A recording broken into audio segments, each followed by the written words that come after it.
With the full release of Onimusha 2 Samurai's Destiny Remastered, I finally get to relive all of my memories with this classic title in the long dormant Onimusha series. As a longtime fan, however, does the game truly live up to my cherished memories? And how good of a remaster is this version? Let's dive into my in-depth review of Onimusha 2 Samurai's Destiny.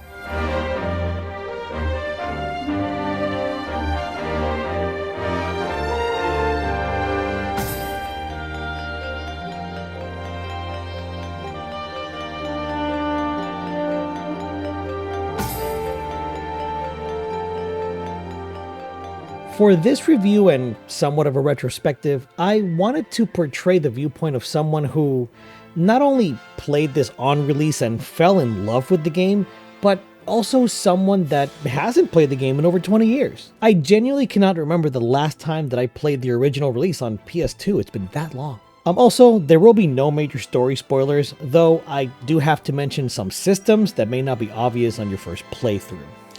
But with that groundwork laid down, I think I can safely start talking about the game itself and my memories.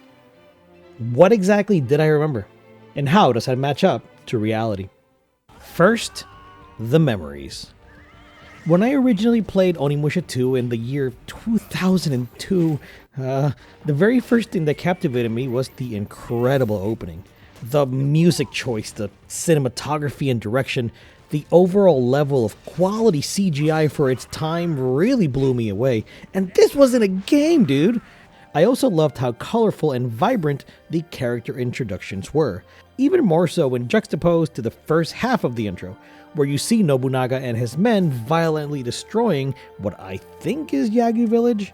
The shot of his snake breaking that child's toy in half has always been thought-provoking to me, as it shows that even Nobunaga's pet can cause destruction in one way or another. I mean, wow, dude, this is the way you start a game. But how was the rest of the experience? You gotta understand something right out of the gate. The tone of Samurai's Destiny is overall pretty lighthearted, especially when compared to the first game.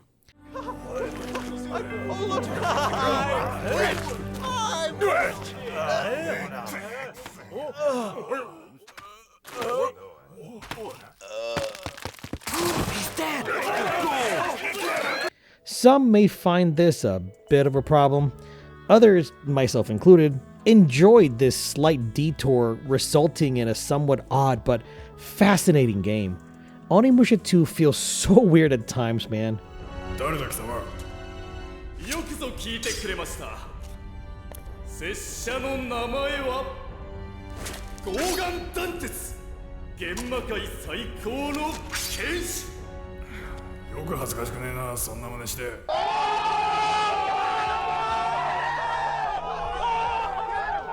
But there's a reason for that. Some context. You see, when Onimusha Warlords was being developed, Capcom knew that they had something special on their hands and wanted to go all in on this potential new franchise. This sequel then was developed alongside the first game, and the director, Motohide Eshiro, really wanted to stand apart from what the first game established. Being a director of the original Onimusha 2, but also returning to work on this remaster is such a special treat. Speaking of Eshiro-san, I'm sure he got some education in game design, which helped him get to where he's at now. And now you can too, with today's sponsor, Southern New Hampshire University and their game development program.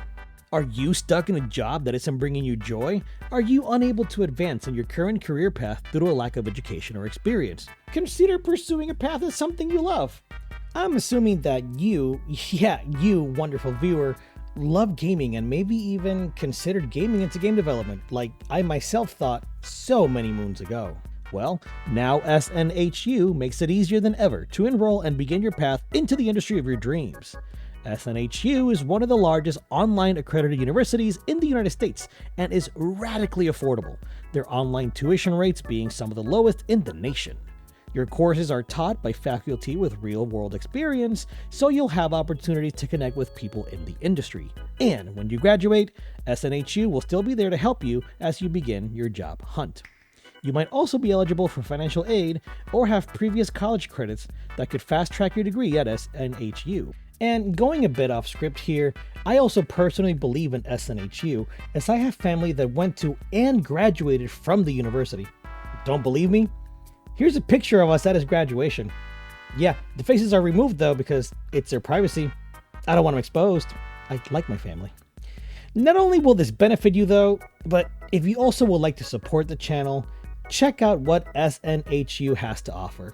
So, what are you waiting for? Go to snhu.edu/thegamingresume and learn how you can get started today with a game development degree. Now, back to your scheduled programming. The thing is, the first game scenario or story was really simple. It was designed this way so the focus on the action will remain throughout.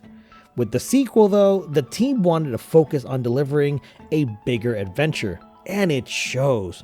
Multiple characters to interact with, their names being Oyu, Eke Ankokuji, Magoichi Saiga, and Kotaro Fuma. There's an affection system that changes the path you can take, more on that later, and a story that brings all of these elements together, which makes it feel like you're playing an RPG instead of an action horror hybrid. These aspects of the game are what truly made me fall in love with Samurai's Destiny. Besides the incredibly memorable opening, one that I've rewatched throughout the years when feeling nostalgic, I remember replaying the game multiple times to see a lot of the branching paths and different cinematics with all the supporting cast. I also remember loving the combat and the new weapons, and I remember thinking how gorgeous the game looked on release. I also remember the cinematic music video that played if you let the main menu idle, and yeah, thanks to my friend Javier for reminding me of this because I totally forgot. Russian Roulette rocks, dude. What a sick song. So, how do all these aspects of the game hold up to the passage of time? How does Onimusha 2 feel 23 years after its original release? The reality. I was surprised, but like not really that surprised at how easily Onimusha 2 pulled me in.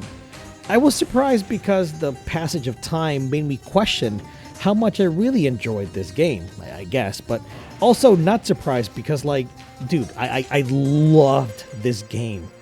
You know when you get on a bike after like a decade of not riding one, then after the initial fumbling, you find yourself cruising along? Yeah, that's what playing this remaster felt like. The familiar tunes, the recognizable sounds, the absolute vibes of this game, man. I'm really glad they brought the director back for this remaster.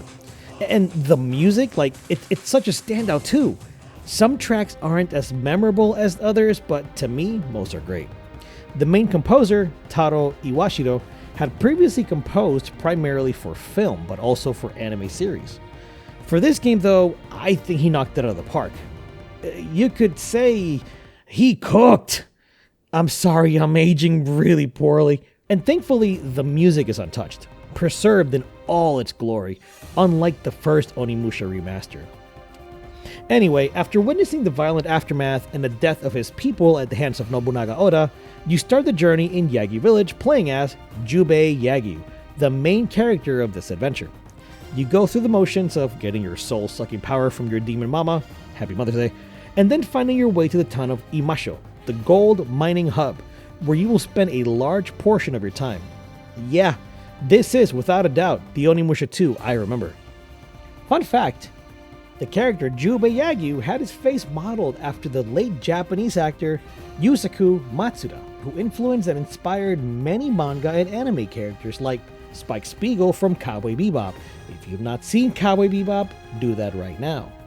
This trend of getting a famous face for your main character is something that started in Onimusha Warlords with Takeshi Kaneshiro modeling the face of Samanosuke, that game's protagonist. Anyway, let's get back to the game.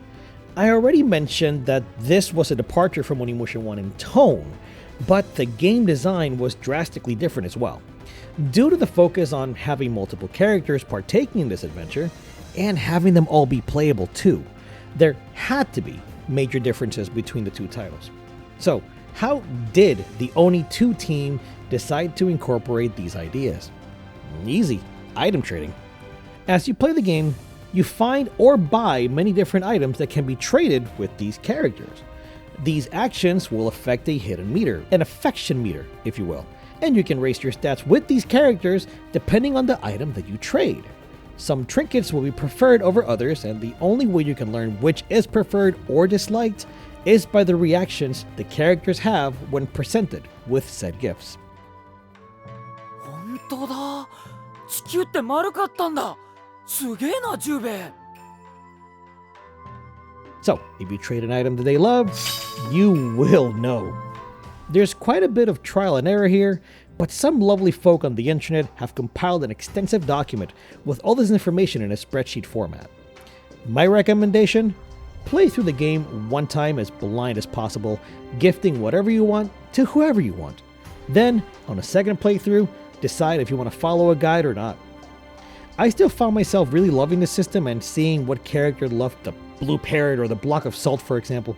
Spoiler alert, no one liked the salt. This system emphasizes multiple playthroughs, and even though the story isn't really deep or anything, it is fun though, and relatively enjoyable. There are many moments of levity, moments of well choreographed action, and there are even moments when the game wants you to feel a little something more complex, but it never crosses the line outside of campy. Regardless, I still enjoyed seeing the different cutscenes play out, as that was the only way you see the outcomes for every character. Speaking of, there are some moments in the game where Jubei finds himself in deep trouble, and depending on how high your affection is with the secondary cast, you will end up controlling one of these said characters in a small mission to save our protagonist. Other times, they show up randomly throughout the world to help you take out a small horde of demons or a boss before peacing out. In my opinion, these segments always came at the perfect time, feeling like a nice change of pace. When I first played Samurai's Destiny, I made it a personal mission to see every single cutscene, and it felt cathartic, filling up that story progress bar that unlocks after your first time through the game. Fans of Yoko Taro's story design in the Nier series will feel right at home here. Okay, so item trading is what affects those story paths you take and which characters you play as during those certain moments. But what about the moment-to-moment gameplay of the rest of the game? How did that live up to my memories and expectations? Onimusha Warlords sets itself apart from its Resident Evil origins by focusing on the action, creating a fun, action-packed combat system that, while not incredibly deep, had a lot of function and possibility for player expression. With Onimusha 2, the combat didn't really see any major changes, but rather crucial refinements. For starters, there's now 4 different melee weapons instead of 3, and a hidden 5th one like the Bishamon sword in the first game, and 2 projectile weapons. You still have your basic 4-hit combo, but now you also have a launcher that I don't think connects to anything that I could figure out. You have the stab on downed enemies attack, and sorry for the poor name that I gave that, I don't know what it's called.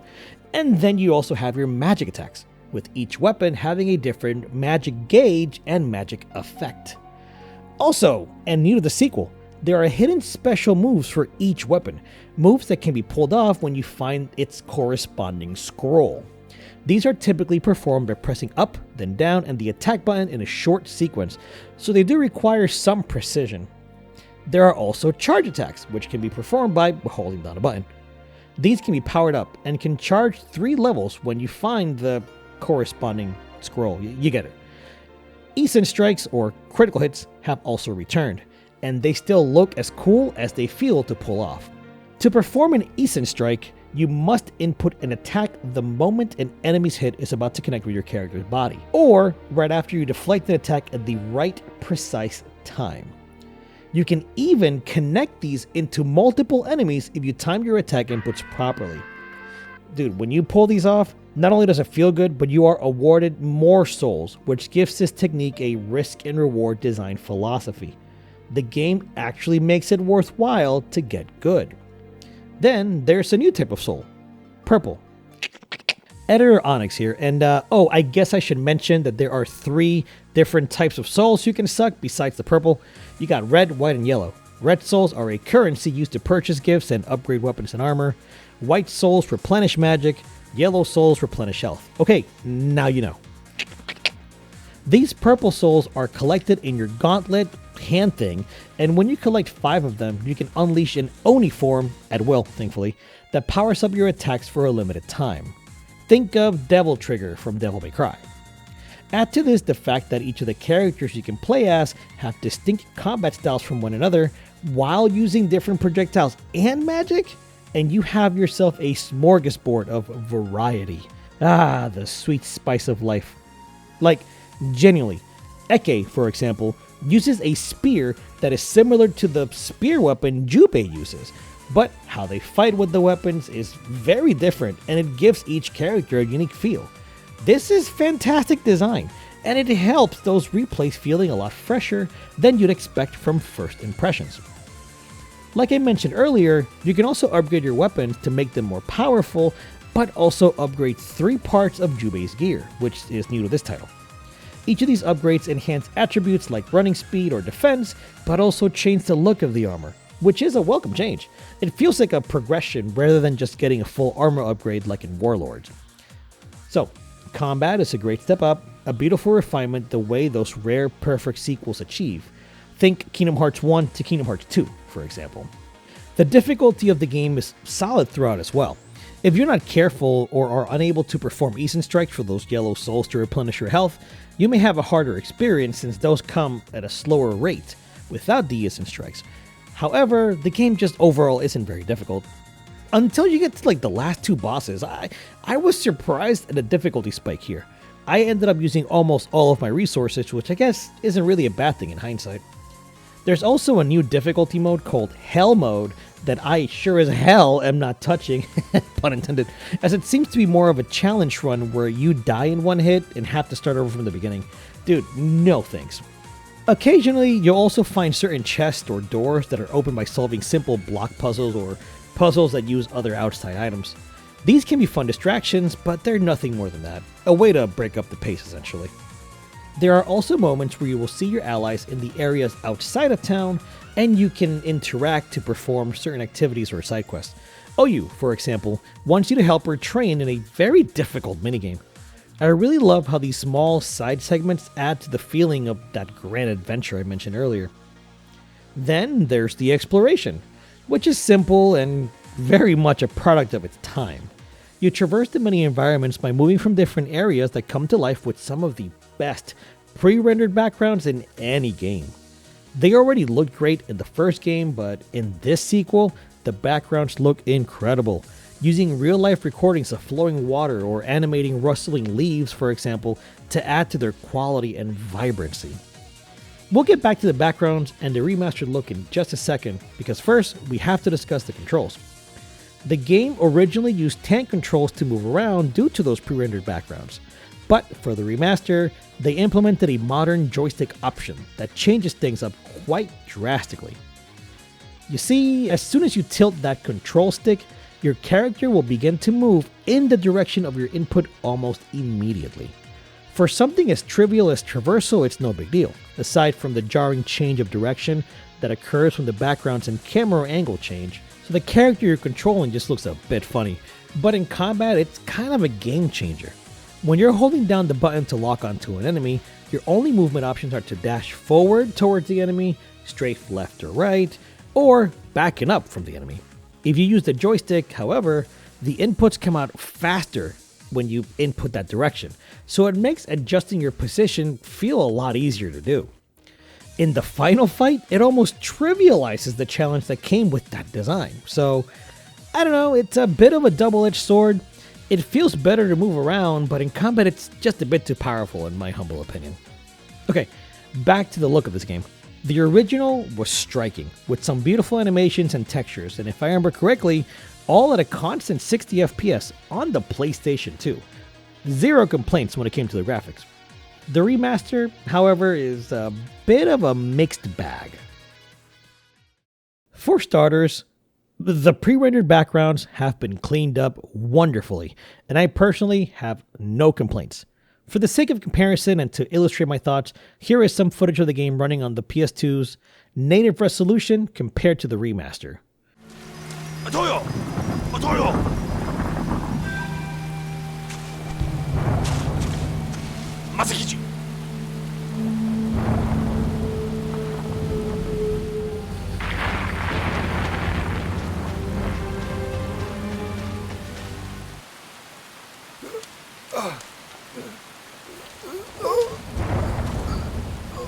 Escape.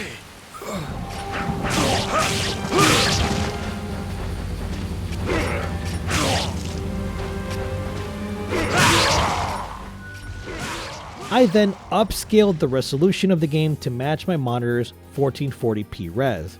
Here's that footage now.